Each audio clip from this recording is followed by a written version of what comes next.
the Academy of Sciences really was the underpinning program manager for this work was a woman named Jennifer Costley. She was the director of physical sciences and climate change. And interestingly, her background was she was a Bell Lab trained systems engineer, of course, and she was an enterprise architecture on global financial systems. And what we talked about, and I think the why she kind of glommed onto this particular work was the idea that the civil infrastructure sector suffers a bit by not employing these tools effectively to manage the complexity of civil infrastructure. And in particular, as we start to move into both the fourth industrial revolution and we start dealing with issues like climate change, that these tools are really essential to help with the transformation of infrastructure. The program was sponsored by the United Engineering Foundation. It was also founded by Andrew Carnegie about the same time as this building, which was designed to bring the engineering disciplines together for the purposes of serving humanity. Again, that kind of element of cross-disciplinary collaboration.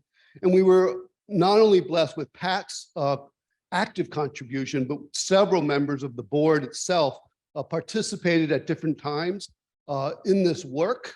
And so it just kind of expressed their own interest in, and they said specifically to us that they really liked this because it was building bridges between their own silos. They recognized themselves as being siloed, and they saw this as a means to do that. Of course, this organization, the National Academy of Science and Engineering and Medicine, is a very important institution in this world. And again, I'm happy to kind of be here and work with this. And again, this is all about kind of dealing with the challenges, bringing science, technology, innovation together to deal with the challenges that we face as a human species today. And so civil infrastructure really provides that basic support for life and the basic support for civilization. Right now, we have about 8 billion people on the planet. I think we're just hitting that threshold right this year, and we expect to go to 10. We're already operating beyond the sustainable limits of the planet, and somehow we have to transform our infrastructure so that we can both be more sustainable, more resilient, and equitable. And that's what this broke. So that's the challenge for us today. Now, as we talked about, there's $1.6 trillion being infused into the infrastructure sector today. Biggest investment in infrastructure in the last 70 years. And really, it is about kind of how do we use that wisely and effectively to produce the outcomes, not just the outcomes that in the systems that we want, but the outcomes that we need for this transition to something that can enable society to live within the framework and the planetary limits. I think asset management really is the heart of this from an infrastructure perspective. It enables both vertical integration between the policymakers that happen in Washington and the UN and other large international institutions with the physical assets, whether they're natural assets, technical assets. So how do you create that vertical integration is one of the fundamental questions. Again, asset management really is at the heart of that. The second is the horizontal integration between different disciplines, whether it's social sciences, whether it's technical disciplines that we're familiar with, whether it's economics, et cetera. So I'm going to give a quick presentation, probably about 18 or so minutes, 20 minutes. Then we're going to have a quick panel, about a 35, 40-minute panel discussion. So I'm just going to go and review kind of the context for this work within the context of, again, re-envisioning infrastructure. We use the term infrastructure 4.0. Think about the stakeholders and how we focused on enterprise as being the system of interest. Explain how we're using enterprise systems architecture and engineering as a mechanism, as a toolkit for solving problems. And then we'll talk about how we kind of tested it and kind of how we see its application in the future. And so again, this kind of concept of how do we re-envision, reimagine infrastructure for the challenges that we have today. Again, we're seeing kind of really technology intensive introduction of complex digital technologies into our infrastructure systems. And the thesis here was that we could use a systems approach and an architectural framework to really help us understand the relationship between human interactions, the technical systems, and the physical natural world in which it exists. So that's the context. And again, this is really kind of helping to drive a kind of a step change in performance, both from an economic perspective, but also from an outcome perspective. This builds on a lot of work that some of our colleagues, my colleagues in the UK, have been working on kind of rethinking the philosophy of infrastructure to some degree. And they're really kind of holding on to, so what is the purpose? What is the fundamental function of infrastructure and how does that serve our society? And what they see now is that there's kind of three systems at working in interaction with each other, and we have to manage those three systems simultaneously. We have our natural systems that we have to live within the context of the biosphere of any particular community. We have our built environment systems that support human functioning. And you have the social systems that enable economic exchange, healthcare, education. Those are all intertwined. And as asset managers, this is again where asset management really comes to the heart of this. It enables us a structured approach to decision-making around the relationship between these three systems to provide the services that we're looking for. And on the right, you see a kind of, again, vertical integration between the goals of society as defined here in terms of the Sustainable Development Goals, and then at the very bottom, the actual life cycle of our physical built environment and the ability to make connections between the enterprise, the policy, and the objectives. Again, so we're looking for mechanisms, tool sets, practices that enable us to make this vertical integration across disciplines to support both the physical environment, the natural environment, and our social services. So again, our colleagues have been working on concepts such as Infrastructure 4.0. We're members of the World Economic Forum. We worked on defining what is Infrastructure 4.0. There's a report out there by the World Economic Forum. And there's some work being done next week at the UN Climate Week.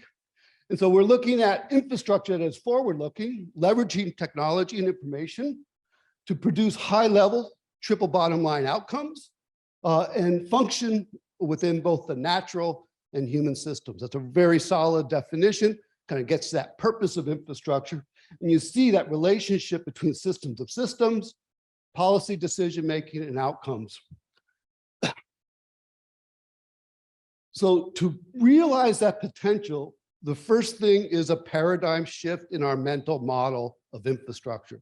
So everything we've been talking about here gives us a new mental model, but you have to recognize that there's kind of levels of infrastructure. So again, at the top, we have our social economic outcomes, the processes that enable technology, information, data, processes being perhaps asset management processes, as most of you would be familiar with, the relationship between systems of systems and their nesting, the ability to kind of connect and interconnect intelligent assets and then to manage it across the life cycle, again, introducing the concept it has to be part of a circular economy in many cases. So this is a very powerful paradigm. It is even more powerful when you start introducing the technologies and Industry 4.0. I think that's where you start to get this concept of Infrastructure 4.0. You're bringing the concepts of Industry 4.0 and you're bringing it to infrastructure. And that's why we need this enterprise architecture and systems approach, because we're managing our cyber physical, we're designing cyber physical systems as defined in Industry 4.0 in the context of a biological system of planet Earth. So this work, as we said, we wanted to focus a small group of researchers. It's very early work. I have to say this is, again, initial work in this research area. And we wanted to focus specifically on creating a framework, an architectural framework, which has specific definitions. And we chose to look at the enterprise as the system of interest. So we're looking at the enterprise level, specifically water, transportation, and energy systems, specifically within the New York context.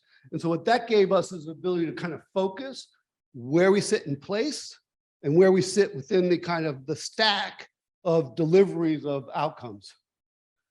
And so this is the report, it's online. Again, we wanted to bring energy, water, and transportation. We wanted to get something that was common across those different sectors. We wanted to use the enterprise and systems engineering approaches. Again, we're really kind of coming up with some commonalities for managing complex socio-technical systems, really focused on what the C-suite needed to manage down, but also interact up, right?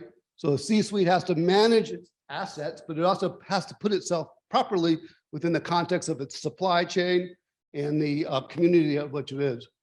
Again, really honored that Steve Welby, who some of you may know, was the Chief Technology Officer for the Department of Defense for a dozen years, maybe longer. He actively participated in this project. And he said that this really kind of complemented and extended the work that he initiated and continues to go on now to digitize the Department of Defense, establish digital engineering and systems engineering practices across the defense sector. And he saw this as potentially dual use practices that enabled him to support the defense missions that he's been involved in. Again, what it also enabled us by creating that context, we were able to work specifically with asset owners in the New York area. Mildred Chua is here representing the New York MTA then, now representing Mott MacDonald. And this is some work that she had done when she and I were there and kind of establishing, again, that purpose of asset management is to create value through the alignment of your assets to your objectives. And what we found, there's also a gap. I think that's where the asset management system fulfills. But what we were finding is that there was a challenge of architecting that. And so the architecture practice fulfills that challenge by setting up the ability to kind of align processes, information, and technology to business capabilities that are enabling the delivery of outcomes. Again, this is some more work that we did when we were at the MTA. We adopted the IAM 6-box model, and it became the core capabilities model for the MTA. This is really at the heart of the MTA today. It transcends us for years. It'll still be at the heart of the MTA 30 years from now, I suspect. And so I think we're both very proud of this work. And if you want to talk to us, you want to have your ear chewed off, ask any one of us about it, and we will talk to you about it forever. We also worked with the New York Power Authority as another constituent in this grouping. And we talked to them about their enterprise architecture practice, very sophisticated engineering organization. And before I kind of show you what this is, they've really made a successful transition over the last 12 years to upgrade their entire asset management practice, completely digitize their entire organization, and actually accelerate their transition to a low carbon or zero carbon entity, energy producer. So they actually did all three transitions over 20 years. And the enterprise architecture with practice was a part of that. It enabled them first to do strategic alignment between their business and IT strategy, manage change, and put in the technology enablements that allow that change to happen, and do it in a structured fashion so that it wasn't as disruptive to the organization as it might be if it wasn't structured. So what is the approach? What is a architectural framework? What is enterprise systems engineering? So first is really around establishing definitions. This is, again, we're introducing new practices, new disciplines into a civil infrastructure community. And the first is to think about enterprise systems engineering. That's a specific discipline within the engineering systems engineering community that looks at the enterprise as the system of interest and really recognizes that the human factor is fundamental to that system. It's no longer a technical system. It's a human system that enabled by technology. And so it gives you tool sets to think about that. What is architecture? Definition by the IEEE. That is the expression of those components that make up that system and how you kind of articulate not just the components, but the relationships. In enterprise architecture, using kind of TOGAF or IT methodology is supposed to be a blueprint of that enterprise, thinking through its business capabilities, its information capabilities, its technology capabilities, specifically designed to deliver the outcomes or strategy of that organization. In an architectural framework, again, that's what we focused on. It's kind of the minimum set of rules necessary to operate within that context. So that's what we tried to do, is get a minimum set of rules together. Just a quick one again. An enterprise architecture view looks at the business, information, data, and in most companies, they focus on the hardware, the IT hardware, physical assets. But in our context, that layer is very important because you're also talking about all the civil assets that enable that. And so that's a unique application of enterprise architecture, not commonly used in, say, a service company or something like that. And then systems, or an enterprise systems review, kind of recognizes the systems of systems paradigm, tries to look at the relationship between the system of interest in relationship to other systems and the components that support that. So what we did is we kind of created a concept hierarchy. We looked at 4 domains that we thought were essential to the operation of physical assets, which is the enterprise management systems, the information and knowledge management systems, and the systems engineering, system lifecycle management practices. And we introduced enterprise architecture as a unique domain because it was novel. And we kind of talked about what is the relationship between enterprise architecture and these other domains. And we looked at it at kind of 3 levels: the major domains, the subdomains, and the standards and practices that allowed it. That created an ontology, but an ontology static. Really the clever part, I think what we did is we created a systems model. We used the semagram technology or practices that were developed at Stevens Institute, which just gives you the ability to model and show the flows and relationships between things. Some of us may recognize the color paradigm here from something that you may recognize. And we showed the relationship between the asset management system, the enterprise management system, the community context, the supply chain, and the outcomes. And we talked about the flows and relationships. Again, what are the rules that govern these relationships? So I'll look at each one of the 4 domains very quickly.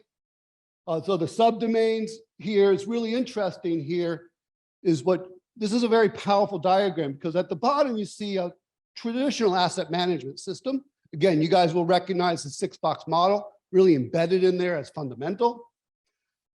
The enterprise control system would be the C-suite, managing performance, risk, financial systems, the relationship with the board and decision-making. But what's really interesting is showing how it fits within the context.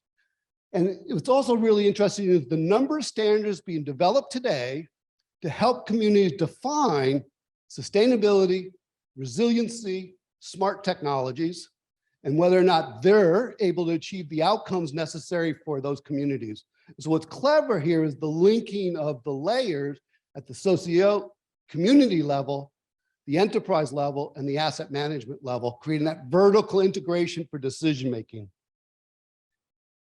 Again, we kind of outsized this here a bit, looking at TOGAF as a methodology and introducing it into the world. It kind of fits into kind of in asset management speak, the information management capability. And we looked at the domains, the subdomains within that around business architecture, information architecture, and technology architecture. And you see how it really supports systems engineering. Again, you're designing now cyber physical systems with OT, IT, and ET. You're looking now here at the relationship between information management, knowledge management, and kind of intelligence and assets. So you have, again, you have IT systems, management systems, information technology management systems. You have ET systems managing the engineering domains on BIM, and you have OT systems that are embedded into the technologies themselves, into our physical assets as SCADA, IoT, et cetera. And what you're doing is showing the flows of information between these three systems to support the decision-making in the management system. And of course, this is the heart of what we care about, the asset life cycle. And you see, again, the relationship between the operations requirements through to operations and maintenance, the establishment of digital twins and digital models, linking the physical assets to the information map, the digital twin perhaps, and showing the flow of information. And you see kind of core systems engineering requirements like, well, 15926 or the ASE 95, which really kind of defines information flows from SCADA systems. So we pull that all together, you get this very kind of clever diagram using the systemogram process. And so what we did with this is we work with our stakeholders and did a couple exercises. Well, how does this work? Does this make sense? Does it help? Or how can we improve it?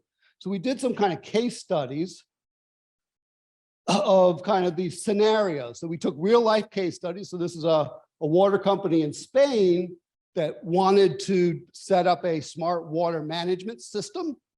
Again, the community, the mayor, and the water company had made decisions to kind of create a smart water system. Well, how would you actually go about doing that? Again, on the upper left side, you have the community making decisions using the smart city paradigm, establishing the goals for a smart city, a smart water system. You have the water company making decisions about the allocation of resources towards this goal as a strategic business objective with the budget to do it. You have that moving into the asset management system, becoming part of the strategic asset management plan, becoming part of the capital plan, but also flowing into the IT plan, right? Because you now need both physical capital and the IT systems to kind of converge.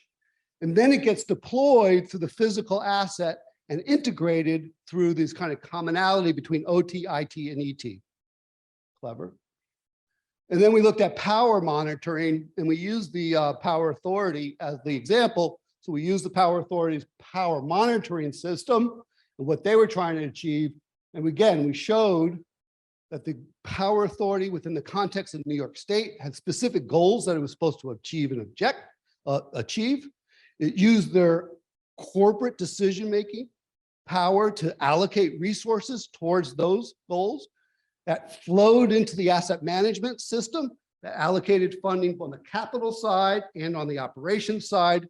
And they were able to develop their ITOC, I guess their integrated operating center, again, both from a capital and a technologies perspective, but they were also embedding new technologies into the physical assets themselves. So they were installing IoT through the system. So now they're gathering information from the physical assets, moving it into an ITOC to achieve a corporate objective that came down from the governor.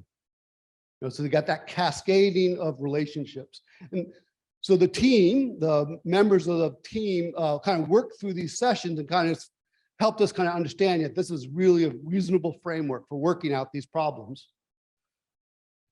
So another systems test, and this is for systems engineering insiders, is the viable systems test. This is the Stafford Beard model that was developed maybe 70 years ago. This is the concept that any system has to be viable, has to respond to its context to survive. It has to adapt, and it cannot, to be sustainable, it can't outreach its resources available. And so, and there's 5 layers in the Stafford Beard model. And this kind of applies specifically to the Stafford Beard model. So that takes the Stafford Beard test. Here's the Stafford Beard model itself: governance, future checking. 3 would be the enterprise management. 2 is the asset management system, and 1 is the asset lifecycle system. And you can apply that to natural systems, asset systems, and systems of systems. And then the application, again, I talked about this a little bit earlier. This is the UK's new model, the built environment. It actually supports that new model as well. So this is where the UK has been kind of advancing these concepts. And we've been talking about with the UK and their digital twin community, which is also working on this. They've developed a good information management model. And we're talking about applying the architectural framework to complement the information modeling that they've been doing. Just some kind of quotes from people participating. So Tom McDermott is the deputy director of the Department of Defense's Systems Engineering Research Center. And he really found that there was a linkage and a really important, that this was fulfilling a gap. And then Tom Palmer is the chief architect of the New York Power Authority. And he really kind of felt that this was bringing forward some of the things that his organization had done, but wasn't able to put words to, and kind of helping them explain what they had already achieved. And they're a really good case study. So just to wrap up, where are we going from now? So the Academy, as a result of this, has gotten tremendous feedback to pursue this work further. We're talking to different funding sources about taking it to scale. So this is really a small demonstration project at best, and they want to take it to scale. We're looking at a multi-year program to not only develop the principles and practices, but really to do it through application. And the Academy is very good at challenges, managing challenges and bringing communities around the challenges. And so what their concept is to use the tools of system engineering, enterprise systems engineering, and enterprise architecture as a tool set. The standards like ISO 55000 and the IAM 6-box model as a set of practices, and ask them how to solve these challenges of equitable, sustainable, resilient, and carbon neutral infrastructure, and drive that through a set of challenges to see where we can go for that. So that's their kind of concept moving forward. They want to do convene communities of infrastructure leaders, practitioners, and researchers, as well as do some demonstration projects that kind of show real world examples. So that's kind of what I wanted to show to you today. And so we're going to have a panel discussion about this and take, I guess, some of your questions as well. I guess before we go to the panel, is there any kind of questions you want to get on the table that we can answer now or through the panel? Okay. So think about your questions. We'll engage you. Since it's a small room, we could actually have an open panel discussion as well.